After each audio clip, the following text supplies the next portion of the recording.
All right, welcome to part 4 of this series on the Tribal Tobacco Advocacy Toolkit. In this final episode, we will be looking at the policy section of our framework.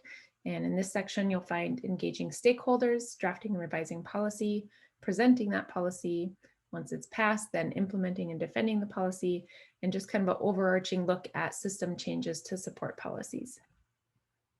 So that's the top of the page, and if we scroll down almost to the end, you'll see the policy section here. And again, I'm just going to click on one of the clickable links within each of the sections. So under engaging stakeholders, let's look at identify, listen, and discuss. So this is kind of a way to just making sure you're identifying who the stakeholders are and engaging with them. A stakeholder can be anyone who has power or interest in whatever your mission is. And you'll see down below here some steps to engage with those stakeholders. Really, this is a process of, just like it says, identify, listen, discuss. So who are they? Who do you need to talk to?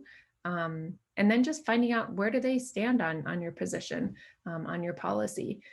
If they're not somebody that is supportive of your policy and needs a little bit of convincing, have a discussion. It's always great to even just ask questions of, okay, so you're not supportive of this policy. Is there a reason or a concern that you have that I could work on or address to make you feel more comfortable with it?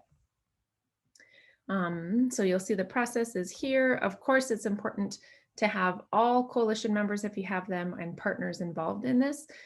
It's really important for stakeholders to hear from multiple people on the same topic, because the more people and variety of people that they hear from, the more willing they will be able to support your policy.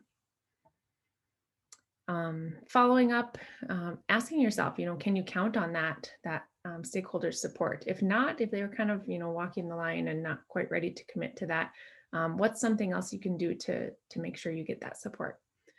And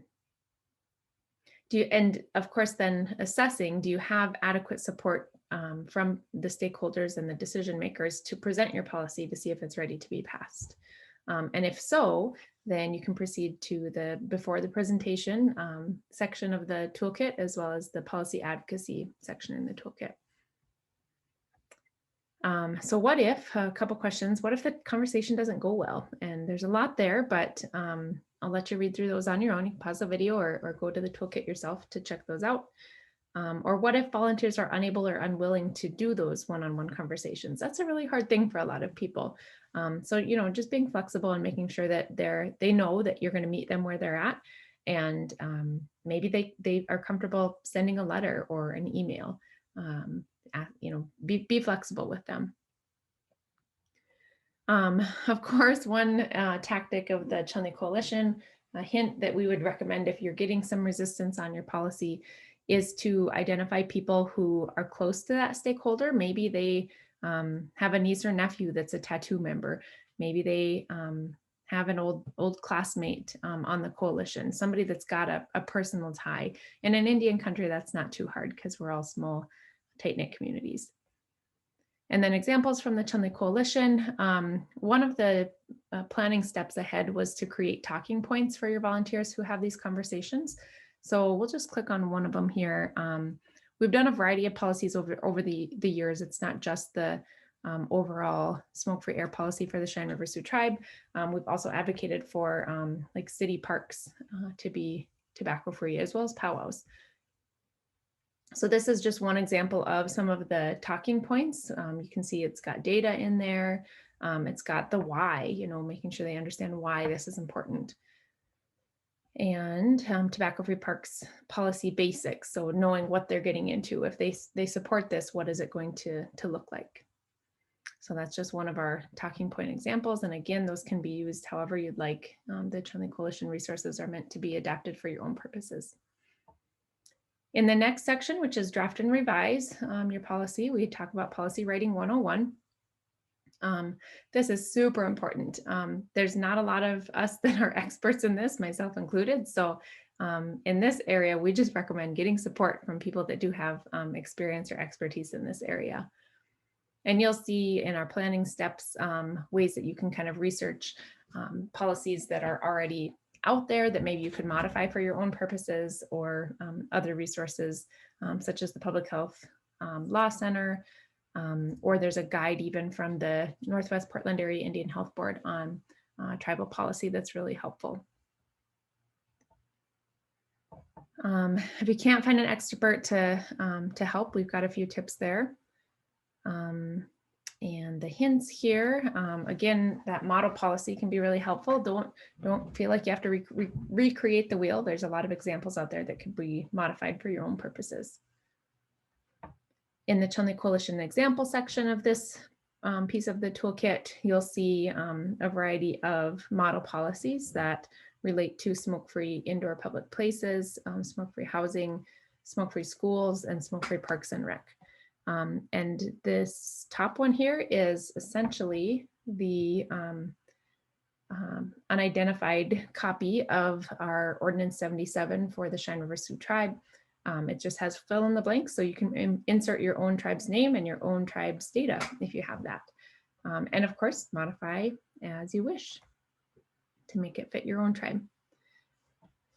A way to include the cultural lifeways in this section, Ordinance 77 had, maybe the top sentence even, was dedicated to all of the CRST members who died or suffer from commercial tobacco related illness. So just a way to kind of do that dedication and honoring.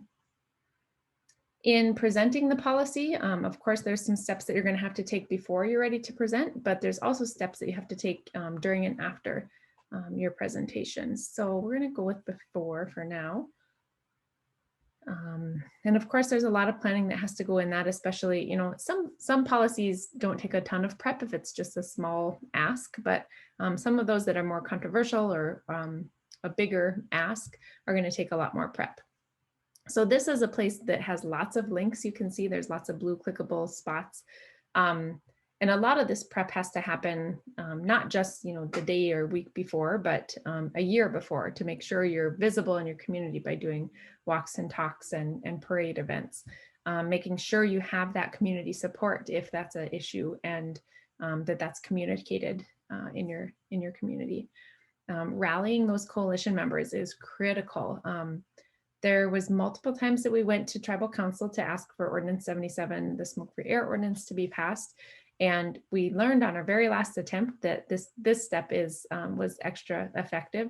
We had the walls lined with about 20 youth, as well as a handful of our coalition members. And it's kind of just a show of force. You know, when the room is full with supporters and they outnumber even the council representatives, it's really a powerful statement just to have those warm bodies there that are willing to support you.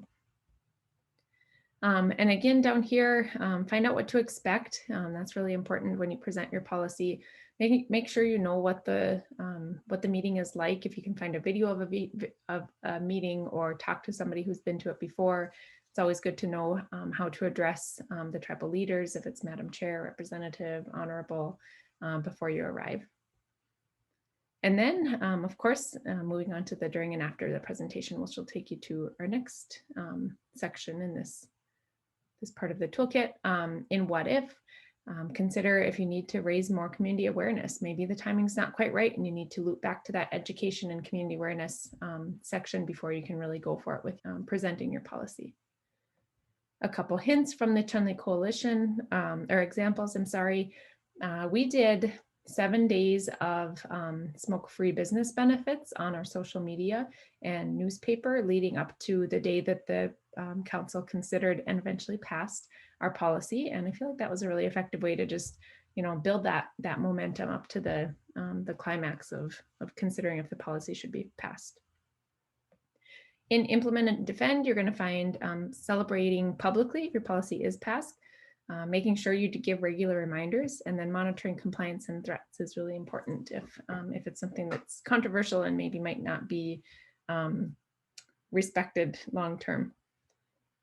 We're going to go into regular reminders. This is really important, but you know, making sure that it's not just a policy that gets filed away in some cabinet, but it's actually, you know, it's very visible. There's communication about it regularly. There's signs to enforce it. That's the kind of stuff you'll see in the planning steps here. and hints. Businesses aren't posting the signs you provided. That's possible. That has happened for us. Sometimes we'll just ask when we go to post a sign like, oh, I brought zip ties. Would you like me to just hang it on my way out the door? And they're more than happy to let you do it. But we know everybody's busy and it's very easy to just put it on that corner of your desk and not get to it in a timely manner. So sometimes just offering that assistance is worthwhile. You'll see here that the Chunli Coalition every year, actually on the anniversary of the ordinance passing, we work with the Tribal Chairman's Office to issue a letter that we help to mail out to all the businesses to remind them that the ordinance exists and we're still watching and we're here to support them too. Not just that we want to, throw a fine at them if they're not following it, but we want to support them to be successful at this because ultimately it's not about the fines that go out to the businesses. It's about protecting people from that secondhand smoke. So you'll see here a variety of the different signs that we've used.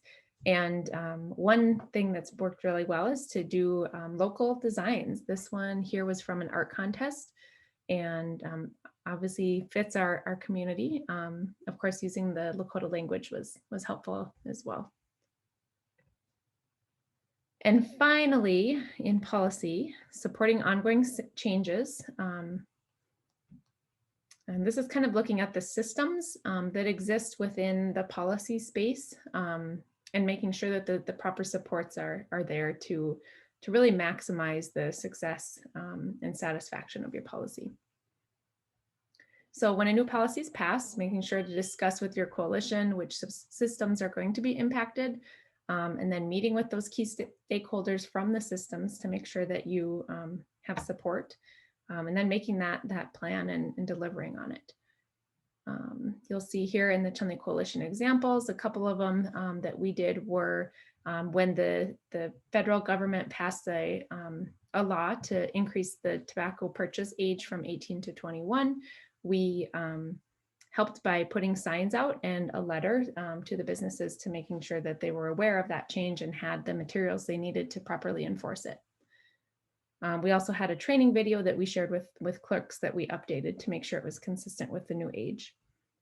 And then in our Think Again packet, one thing that we found a need for in our local schools was helping them update the tobacco policies. But then once it was updated, making sure that they had educational information for students who were violating the tobacco policy. So we made this Think Again packet, which I'll click on, that shows kind of a worksheet, a packet of things that they can go through during their day of ISS, is what one school decided, to really educate them, not just slap them on the wrist or kick them out of school for a day, but give them the support that they need to be successful and hopefully quit.